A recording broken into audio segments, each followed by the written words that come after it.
Syederalun Sekretaris Komisi Independen Pemilihan KIP Aceh Darmansyah membantah melakukan pungli maupun menerima tunjangan ganda. Hal ini diterangkan Darmansyah melalui keterangan pers yang dilangsungkan di media center KIP Aceh Minggu sore.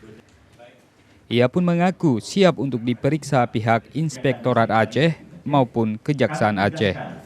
Bahwa kami siap menerima tim inspektorat.